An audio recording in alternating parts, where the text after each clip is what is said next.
Are you an agent struggling to understand real estate economics?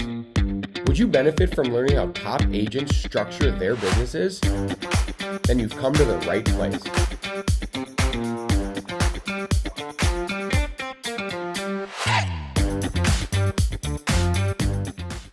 And welcome to another edition of the Nerdy Agent Podcast, where we teach you the basic economic and business principles you need to thrive in today's real estate market. I'm your host, Luke Pettersen, with my brothers and fellow nerds, AJ and Josh.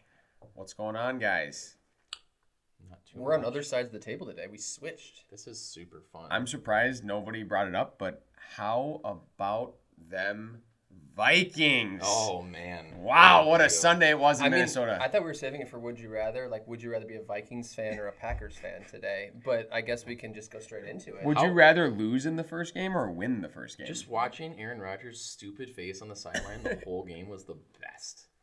There are a lot of people that just love his stupid face. He's so angry all the time. We've officially lost all Wisconsin members of this podcast. But, well, this is not an NFL podcast, as we have to state Did you again. see the Packers rolled Troy Williamson out there for the see that? I don't even know who that is. You remember Troy Williamson?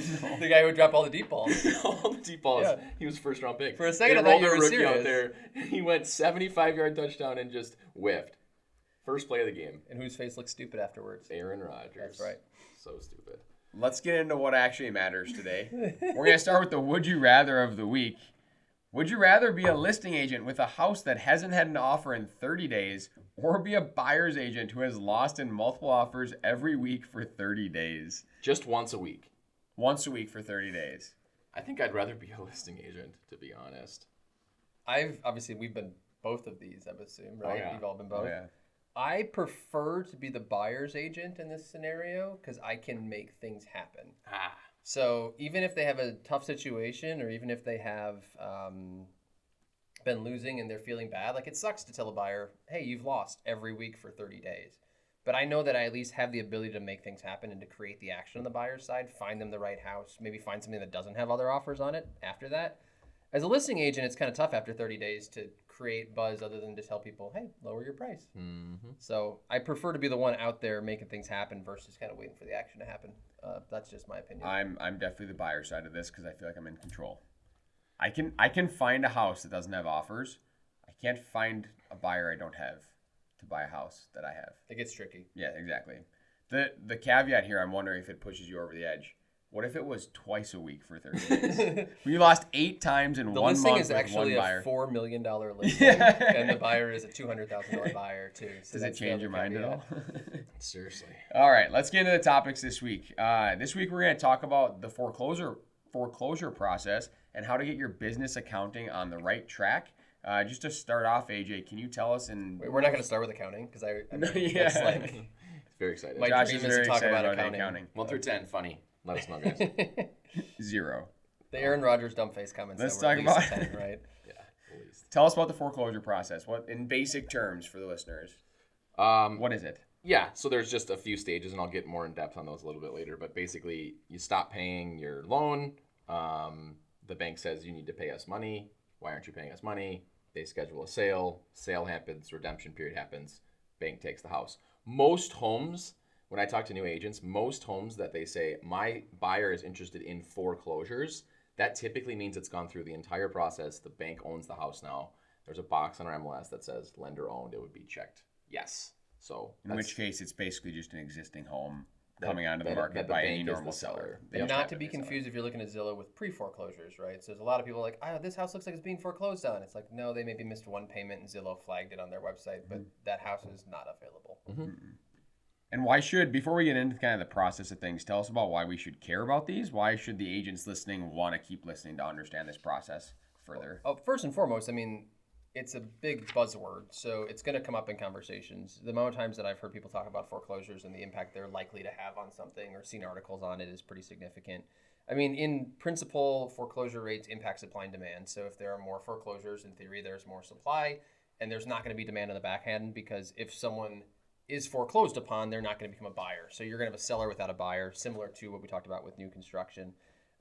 Also important from a process standpoint because helping a buyer purchase a foreclosed property is very, very different than helping a buyer buy a standard property. On the flip side, helping a seller who's going through this process, or a friend or somebody that's being foreclosed upon, there are a lot of options to them. And so it's important to understand how the process works, because you can advise people and frankly help maybe change their life if they have a bank kind of bearing down on them. So it's just an important process to at least get a sense of how it works on both sides, so that you can help support people with accurate information throughout. And I think the important point there too is just being able to talk about it. If someone asks you about a foreclosure, you should have a response. And if you don't, you're going to instantly be pushed out as being the knowledgeable person in the room, right? Yeah, I mean, and so you can help people who are just wanting to be buyers and like, hey, well, I'm kind of interested in buying a foreclosure property that I can fix up. You can have an answer for that. Or a friend that's like, hey, I don't really want to know how to talk about this, but I'm being foreclosed upon by the bank, or I've been missing payments. Like, what are my options? You got to know how this stuff works so that you can actually help people. That's what we're in this to do. And so at the end of the day, it just knowing this stuff is important, because there are going to be cases where it maybe comes up. On the flip side, there are a lot of people that talk about like how crazy the market's going to get because there's going to be all these foreclosures and it's going to cause it. Understanding how foreclosures have historically worked from the nerdy economics side and the impact they actually have on a marketplace is important too, because once again, it helps you sound like an expert. And making sure you're tracking those, which we will talk about later Absolutely. as well. So let's get into kind of just the nitty-gritty process of a foreclosure. How does a house go from being owned by a person to foreclosed on and then sold again by the bank on the market? Yeah, it's kind of mucky, and it's really hard to find the information about these properties. And every state is a little bit different in the terms and things like that. So we'll Yeah. talk mostly Minnesota terms. Minnesota is what we're looking at. Yeah, I mean, in the nuts and bolts are you stop paying. After a few months, the bank sends you, they're sending you letters all along saying you missed your payment, you owe us late fee, da-da-da-da-da. A few months later, they say, we're going to schedule a sheriff's sale and sell your house. Is there a certain amount of months there, or is it kind of just depends? From how I understand it, it's usually like a few months when they Okay. start to say, we're going to schedule this I think thing. 90 and this days thing's is the gonna most happen. common standard Sure. of like 3 months. They maybe have different. And they in their schedule the sale for language. some time in the future. So typically, your house doesn't actually go to a sheriff's sale for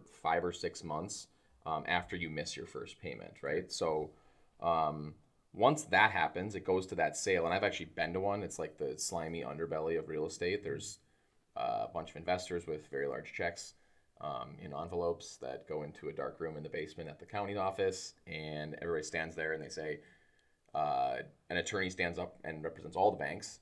So attorney walks in, there's a sheriff there, and the sheriff says, all right, let's get started. And the attorney says, 123 Main Street, owned by a married couple, and talks about the legal description, how much money was owed, how much money is owed now, kind of where it's at, the names of the people that owe the money. And then they say, the bidding starts at X, which the bid for at the sheriff's sale always starts with the bank bidding the exact amount of money they're owed. So if the home is worth less than what the bank is owed, the bank is buying the property through this process for the exact amount they're owed. If it is, however, owed less than it's valued at, then this is when these slimy people get involved and they try to purchase the property and then make money on flipping it, right? So they actually have to have the exact amount on a cashier's check to give to the sheriff at the time of the sheriff's sale. It gets held. I believe it's in like a simple interest-bearing account for the whole redemption period. So in Minnesota, redemption periods are 6 months, or alternatively, they can be 5 weeks. If you're going through a short sale, you can request a extension on your sheriff's sale by, I believe, 5 months. So it'll push it out 5 months.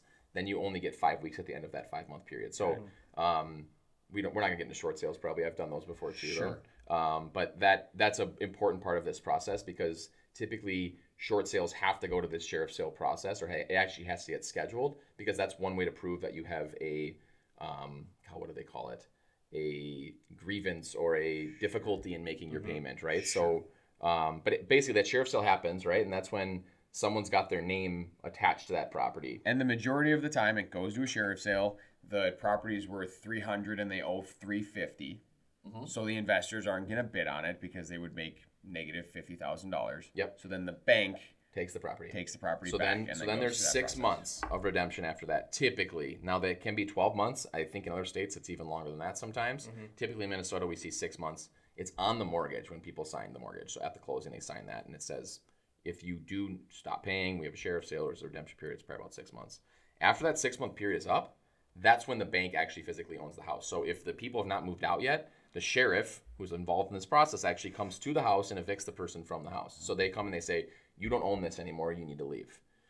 Then there's like a wait period, like there is at the end of a tenancy, where all the personal property at the house has to season there kind of for like 30 days. So I believe it's still 30 days, which is the same as with a tenant. So then they have to wait for the personal property thing, then they have to clear the property out, and then they typically go to their REO listing agent and they list the property on the MLS just like a regular seller would. So think about this process being over a year probably in total from the time when they stop receiving payments. Yeah, I think average is like 12 to 18 months even. It's probably fair. Yep. And I think the biggest question, at least that I receive, that we hear other agents receiving from clients or just from someone on the street or their friends at a get together is, can I buy a foreclosure? Or I saw this house on Zillow that's pre-foreclosure or this or that. Can I buy that house? And so I think it's going to be important to go over what's the process like if I'm a buyer from the sheriff's sale, also from the back end property. What is that process like if you're trying to buy a foreclosed house?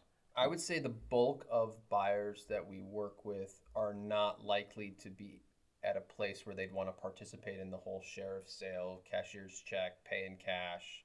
You just don't find a lot of people like that. They're typically a very specific type of investor. So I typically would tell my buyers, they're like, I want to buy foreclosures. I'm like, well, usually you want to wait until after that process has been finished and the property is listed as if it was just a normal property. The other thing about that, though, is even though that's kind of a normal standard listing at that point in time, the process for buying it's very different because you're negotiating with a bank. You're not negotiating with a human being. I mean, it's a human being at a bank, but it's a computer. It's a computer for the most part. And so you might submit an offer and then 3 weeks later you haven't heard anything yet. And so know that if you have a specific timeline you're on, buying a foreclosure may not be the right thing for you because you're at their mercy, right? You could submit an offer, and try to negotiate, like, I want $5,000 under list. They could say, sorry, we won't accept anything that's not list price. And you're like, it's been on the market for 180 days. They're like, we don't care. It's a less standard process in the sense that you're not negotiating with another person that's trying to have the same interests as you. It's just a bank trying to optimize profits. Well, keep in mind too, they're losing money on almost all these transactions, so they're already losing money. So the way that they treat this is not with a lot of angst, or like I should say, a lot of pace. Yeah. And a $300,000 house to Wells Fargo, it doesn't really do anything. It's just they just put it on and they just slowly do it. They don't really want to be doing this at the end of the day. Their whole goal is to not get to this point. The other thing is there are certain properties with which they have certain rules and stipulations. So in some cases, I'll only accept cash or I'll only accept conventional financing. And so you have to be thoughtful about understanding what the expectations of the bank are on the flip side if you're going to be making an offer on this property, because you have to fit a certain box and you have to be very patient. And if you were, let's just say you weren't that typical buyer and you did have, I don't know, the money or the means to go to a sheriff's sale and buy a place, can you just explain kind of what that would look like? It's pretty wild. I know I talked about it a little bit. The crazier part is really the second, third, fourth positions on houses and how that can impact people. So I know people that buy deeds. Okay. So they're purchasing like second positions on properties where the first position is pretty low. So that second position would be like the second mortgage or a lien on a property. Okay. So like a lot of them, they look back in the history and they see if like maybe a carpet guy has been there to replace some carpet in the past 5 years or whatever. For those who don't know, if you're a contractor and you do work on a house and the owner of the house doesn't pay you, you can place a lien against the property, meaning they haven't paid you and they need to pay you. Yeah, so like let's say a house is worth $200 and it's owed $120 to the bank and it's going to go to sheriff's sale. Well, the really slimy person can go and find the HVAC contractor who did $1,500 of work and wasn't paid, pay them like $2,500 for the second position so they can actually put themselves in that spot. And then when the home actually goes through foreclosure, they actually have a position on the home and they can redeem it through the sale. So kind of wild, and I don't understand all of that well. I just know people that do that. The way it works is the order of the liens is how the payouts get submitted. So if they get $200,000, they pay bank first, then they pay this person second, and this person. So if you have a second mortgage or a third mortgage or a home equity line, all of those are essentially in order. So legally, the first position is the first one that gets paid out. The second position is the second one that gets paid out. So you even hear banks say this sometimes, where like they don't want to give you a second mortgage if the first mortgage isn't with them, because if they give you a second mortgage, but then the first mortgage doesn't get paid off, they're kind of left holding the bag on the second mortgage. And I think the important part there too is you typically are going to need cash. You always You're gonna need cash. If you're at the sheriff's sale. Yep, at the sheriff's sale. You need a cashier's check. You need a cashier's check at there. I watched a guy that like literally had an envelope and he was pulling out like different amounts of cashier's checks to add up to the amount that he needed. To make the amount. It was pretty wild. The crazier thing too is though, like these can go all the way through that sheriff's sale, that redemption period, that process, and then they get sold in multiple different ways. Like you've probably seen like Hubzu, Auction.com. When Fannie has a property that they're taking back because they're owed, that goes to the HUD home store. There's situations where only owner occupants can buy the home for the first certain amount of time.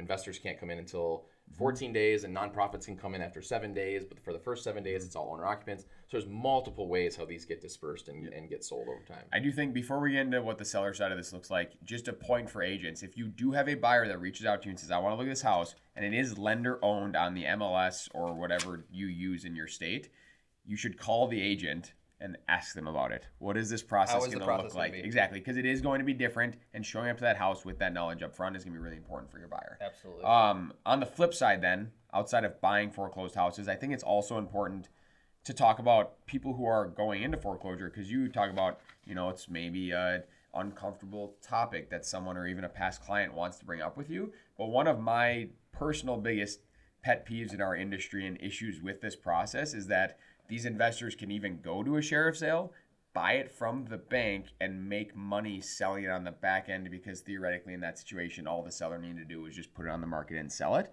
and they weren't aware of that. So tell us kind of what can someone do if they find themselves in a situation where they're not going to be able to make payments anymore, or they've missed, or they're getting notices from the bank?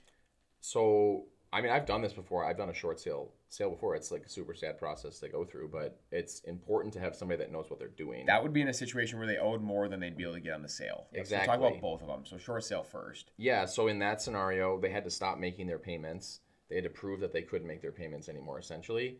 The sheriff's sale got scheduled. We did the postponement, like the attorneys told us to do, pushed out the sale 5 months. We listed the home on the market. We got word back and got it approved and got it sold before the sheriff's sale actually happened. So the cool thing is that buyer, that seller recently retired, and because we short sailed rather than foreclosed, they were able to purchase a home within like 18 months of that sale happening on an FHA loan. So it was pretty cool that we were able to get them out of it so that the wait period wasn't as bad. And then how do you qualify for a short sale? What's the term they use? I was trying to remember what it actually is. It's like there's like a word they use to say that your hardship. Hardship's you have the to word. prove there hardship. You have to prove that you have a hardship. So I have another such situation where it was supposed to be a short sale, but the couple that was selling the home had a bunch of money, so the bank was like, no, we're not going to approve that. So my buyer shows up to closing, and their guy's there, and we find out on the settlement statement that the dude wrote a check for $250,000 to sell the house. But that's because he could afford the payments. So they're like, we're not gonna. You can foreclose if you want to, but you have money and you can afford to do this, so just pay us off. You have to prove hardship. So on the flip side of that, then let's say, you owe $200, but it's worth $300. You don't know this, right? You just start this process. What would somebody do in order to get out of that? Like, what's the? I mean, you should. If you have a sheriff's sale that gets scheduled, I would immediately reach out to the bank, but also like I would reach out to a real estate agent, because if that's the situation, your sheriff's sale scheduled, and you are going to make money on the sale, you can do that postponement. You just go down to the county, file like one little document. It pushes that sheriff's sale out. You can list your home and you can retain the equity, and you can avoid that foreclosure deal. Now, since you've stopped making your payments, your credit's still going to have an impact on it, but it's not going to be the same impact like you actually were fully foreclosed on. And back when we'll get into this a little bit when we get into the super nerdy stuff about like historical rates and what's happened, but there may be options for people on the lending side as well, where if you have a ton of equity in the property, you might be able to refi out of it and get into a lower payment that the bank now thinks you can afford. It may be at a different lender, pay off the one bank and move on to the next one. Yeah, they have repayment options where they can restructure your loan. I have a buddy who works for a company that actually buys loans like this, and they do a really good job of getting people back into repayment under more favorable terms. So there's tons of businesses and people involved in this kind of part of the industry. Especially with how much houses have appreciated in the last 5 to 8 years. I think it's important for people out there to understand that if you are missing your payments, if something does happen, you likely have options, and to just be upfront with people about that, because you can probably get that taken care of. I want to talk about the historical rates of foreclosure too. Like, what is it? I want to talk about where we can find these too. So if I'm an agent right now, where I can track these foreclosure numbers as well. But talk about kind of where foreclosure rates have been, where they're at today, and kind of compare those. Yeah, so I mentioned this. This is what I call super nerdy time, but it feels like we hear all the time these like gloom and doom headlines of like the market's going to be crazy impacted by foreclosures. Don't buy a house now because there's going to be all these foreclosures on the market in 6 months. Our percentage of homes right now that are under foreclosure is at 0.11% in the United States. So if you want to compare and contrast that to 2008 when the market had a lot of foreclosures, that was just over 2%. So it's right around 2.2%. It surprises people to hear that. That's actually 0.11% is lower than it was in pre-2008. So like your standard market was around 0.4 to 0.5%. The reason why I'm saying this is it's right now everyone thinks that or thought that because of what happened during the pandemic, there was going to be a swath of foreclosures entering the market. Because forbearance was happening. And for anyone who doesn't know what forbearance is, forbearance was when there was this hardship during the pandemic, people were allowed to essentially postpone payments on their house. So they were missing payments, but they were missing payments in agreement with the bank that there was going to be some sort of a balloon payment on the back end, or payments were going to be shifted out to a later date, depending upon their ratio or the relationship with that bank or the deal that they've struck. So that got up to about 9% of mortgages that were under this forbearance process. So everyone assumed, oh, forbearance is at 9%. That means that there's going to be all these foreclosures because if you can't afford to pay your mortgage now, when you got 3-4 months built up and then you have to do a big balloon payment, how are you going to be able to afford your payment then? The difference is when we've seen this consistent increase in home pricing, as you alluded to, 10 to 12% each of the last 3 years, the equity buildup was so significant that people in forbearance were able to essentially just refi right out of those into these lower rates because rates continue to stay low as well. Yeah. So you could get a lower interest rate. You could not pay for 3 or 4 months, but you'd use all the equity buildup that you got during the last 5 years you own that house. And you could essentially just refi right out of it and still stay in a favorable position. So we didn't see this big glut of foreclosures come out of the forbearance period because we saw the market dynamics shift in a way that helped sellers on just the position they were in, homeowners. We actually saw them go down, these numbers look like. You're at 0.16 in 2020, now you're at 0.11 in 2021. That's correct. And so just interesting. But if you think about it compared to 2008 when the market dropped 20-30%, you didn't have the same flexibility and options because you didn't have the same equity buildup, right? True. The valuation went down, so you find yourself inverted in terms of the value of your home versus what you owe. True. When the market's going up 10 to 12% for 3 straight years, you're just sitting on a lot more equity, so you have a lot more flexibility in terms of options. And keep in mind, we're at full employment right now in the United States, so which is a big piece. That's a big piece of it, right? I mean, if everybody loses their jobs, that's when they can stop. Then that's when they can no longer afford to make their payments. And right now, everybody that needs a job can find a job. So, but what I would say, and too, but like I said, at high level, let's say even if foreclosures doubled in Minnesota right now, we have about 180,000 homes in the metro. We're at 0.11 theoretically because that's the market rate. If you doubled that, that's another 200 homes that would go on the market. So foreclosures would have to spike drastically for us to see a significant impact, right? We talk about a couple thousand listings a week, and that's a bad week. So if you add 200 more homes, you're not really going to impact supply and demand dynamics. If we went up to the peak, you're talking about 2,000 to 3,000 homes added to the marketplace. So even then, we're still not talking about an impact of more than 10 to 15% to our home volume. And that's over a 12-month period too, correct? It'd be at any given time. At any given time. So if it was a sustained, the number of homes that are under foreclosure, if it was sustained, rolling, it would keep going. It would keep going, exactly. Sure, which makes sense. Yep. Where are you finding that data? I just want to make sure that people listening out there can say, I want to track this. I want to go do my own research. Where would they look for this? There's plenty of scholarly articles out there, but got to go back to Google, but if you're Googling things and you find credible sources on some of the different websites that are out there, you can see graphs and trends over time. I think the St. Louis Fed is where you can find a lot of these graphs that you want. You've got a bunch of weird statistics. The Mortgage Bankers Association is the source on one of these too, which they track all this stuff, obviously, because mortgage brokers care about that. Let's get into the script of the week. This week, you are just with friends. No idea what you're doing.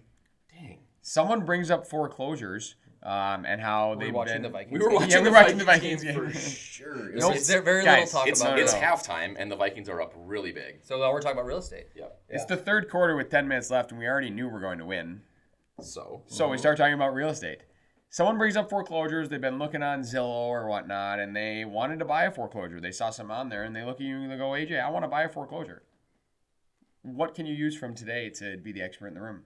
Whenever I get that question, I always say, do you understand how the foreclosure process works? That's my first question for people. And most people are like, well, yeah, it's like the bank takes the house, they own it. Can I pause and just insert something for anyone who's been listening to this show every week? What you notice about AJ when you talk about scripts, everyone tries to memorize a script to try to tell somebody something.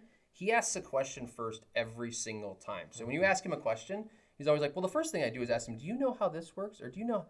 He's asking a response back versus just spouting off something. Because So it anyways, matters. Because it matters what they for know. sure. You need to know what they know in order to get more information. That question is just not enough information to Yeah, help and them. so that's why the first thing I say is, how do you know how the process works? Because you might go, like Josh mentioned earlier, you might go on Zillow and see it says pre-foreclosure, and like, I want to buy this, and you're like, this could be 15 months until you could even buy that home if it even becomes available. odds are it probably won't become available. It probably won't. redeem it or whatever. Yeah, something will happen. So I say, do you know about it? And then I go through those steps, right? And I say, well, typically how this works is, high level, buyer stops paying, sheriff sale gets scheduled, sheriff sale happens, redemption period's about 6 months.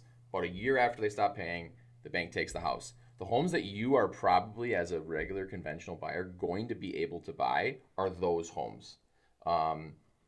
It's a buyer beware situation, so you're buying as is. You can't go back to the bank after and say they knew about something. They've never even been in the house before. So that's one thing. That's one risk that you're taking on.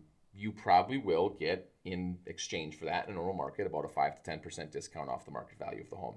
Now, if you're not handy, I would not suggest buying a foreclosure home, because think about you in the seller's shoes that was getting foreclosed on, you're not like fixing stuff up or taking care of things, right? You're going to have a crap ton of landscaping no matter what, because you stop cutting your grass if you're not going to be making your payments on your home and you're not going to own it anymore. You're not going to be maintaining different things throughout the house. The furnace is probably going to be shot. There's lots of things that you're going to have to deal with. It may have been, the water's been turned off for 18 months. The pipes might not hold. And so like you've got to know what you're getting into. But if that's you, right? Like you've got a handy dad, or you're handy, or whatever that is. Or you're just handy without a handy dad. You could be handy without a handy dad. It's possible. Yeah. That's us. Hey, Dad's pretty handy. Come on. He is now. It kind of went backwards though. Let's keep going. Interesting. And maybe you think that you're gonna, create some wealth for yourself by buying a home under market. Then it's a great opportunity for you. But you need to know what you're getting into before you do this. Yep. I also, just to finish the script of the week section, I want to point out, Josh said that the first thing AJ always does is ask a question. I also want to point out that this is the only spot in our agenda every single week that says nothing. It just says AJ's script. And so none of that is written down prior. A point for the agents to understand that you need to practice these so that you don't need to have it written out in front of you. You should be able to just do that on the spot without having to read anything. The funny thing is that since you had the graphs on the document, I actually didn't even print this page, so I didn't know what the question was going to be. The other thing about... You should be able to do that, so practice. About foreclosures, the other question would be like, why do you find yourself interested in this process, right? Like, what is it that caused you to ask me this question? Do you know the answer? What? I want to get a deal. Yeah, exactly. That's Or I saw this one on Zillow. You want to make sure that's the actual answer, Yeah. because you need to know. It says foreclosure and it says $93,000 on Zillow because that's what they owe on the house, right? Yeah. And they thought they'd get a great deal on it. It's like, well, the reality is that's not how the process necessarily works. Or they've read an article that says foreclosures are going to be spiking, so therefore you're going to have this. So And that's a different asking the conversation. why then creates the outcome on the script. Totally. That's enough nerdy economics for the day. Let's get into accounting. The non-nerdy stuff. The Let's go. the nerdy business stuff with Josh. I wanted to make a disclaimer. Not sure if we need to do this or not, but we're not accountants, so this is just simply what we do and the research we've done. I took a class in college. We're not giving you CPA advice. You should talk to your CPA if you need that. But Josh, let's just break this down easily. If I haven't been doing, I'm an agent. I haven't been doing any real estate accounting. My personal checking account is where my checks go into. What's my first step? What do I do? That sounds like something I would have nightmares about. So, so first thing you got to do is you got to get your business bank account and your credit cards or debit cards, depending upon if you feel like you need credit cards as an agent based on your expense rates, split. So you have to separate personal and business on this front. Otherwise, you won't be able to properly track things. On top of that, I use QuickBooks. QuickBooks is about $25 a month for the most bare bones plan that you can use. You can download stuff online that get your chart of accounts set up, or like Luke said, I think it's hugely impactful, even as someone who does a lot of accounting, to have an accountant, right? So I do all of the accounting for all of our different businesses, and I know it really well, but at the same time, I don't understand tax rules the same way that my accountant does. And so even though you might spend quite a bit of money on an accountant that knows what they're doing, you're going to save a lot of money on taxes because you don't know the way that they actually operate. And there are probably a lot of things you could be doing differently to save yourself money on the back end. So I highly advise people finding a good accountant at the same time. And if you don't want to do your own accounting, you can always pay them to do it, but a lot of it's pretty bare bones easy for you to figure out how to do in QuickBooks. If you own your own business, you should have a CPA for your taxes. I think that's about as basic as it gets. Yep. So you talked about opening your own business account, Yep. get a credit card. If you want one, connect it to QuickBooks. Can you talk about kind of what QuickBooks does for people a little bit more in depth? Sure. So if you get your own business bank account, you can essentially hook them up so that every one of your transactions flows through. So you see it as a separate line item within QuickBooks. At that point, you can say, this was my accounting expense, my QuickBooks payment each month. This was commission income when I got this check that came in for selling this house. This was a marketing expense when I sent out this mailer to this neighborhood. When you break all of that stuff out, it allows you to understand wherever all your money is coming and going from, but it also creates your essentially profit and loss statement for the year so you can see how much money you actually made. But if you want to get really nerdy, it allows you to really see and break down how you're spending money, how you're investing money. Sure. Are you spending a lot on meals and that, or are you spending a lot on marketing? Yeah. And then you can also send that sheet to your accountant at the end of the year for taxes. It just has your expenses on there. You don't have to go through one by one. Let your accountant have access to your QuickBooks, and they can go in there and make entries for you, and they can look at it and get all your stuff set up for you. The only other one I want to talk about from an accounting standpoint and tax standpoint is the mileage trackers. Yep.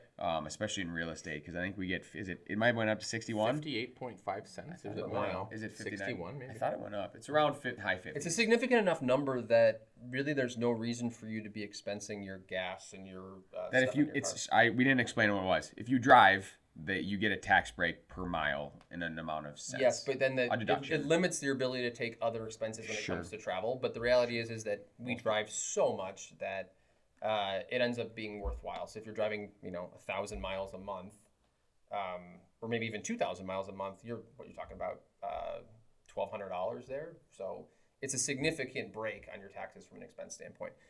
I use Mile IQ, so it's $5 a month. It's an app. I literally just leave it on the background. It tracks every one of my drives, and I can say, this is a business, this is a personal, this is a business, this is a personal. QuickBooks has got a feature in there that you can use as well. So it just allows you to have that mileage really being tracked consistently in a way that if you ever audited and they said, hey, you took $12,000 in mileage deductions this year, you can send them your thing and say, here are all my drives, and here's how I tracked it all. Exactly. But if you're not getting mileage on your taxes at the end of every year, it's another reason why you need to have an accountant who can tell you, like, hey, are you deducting your mileage? If you're not getting the mileage, you're really missing out in real estate. It's a lot of money that you it's could a be lot of taking money. off of your income. Exactly. And if the listeners have any other questions about kind of how we set all that stuff up or what that looks like, feel free to send us a message, DM us. But that's all we have for today on the Nerdy Agent Podcast. Go Vikings. Hope the Packers lose to the Bears on Sunday. I think that's who they're playing. Bears are really Bears good this are year. 1-0. I don't know. Justin All Fields right. looked hot. He did. We'll see you next week.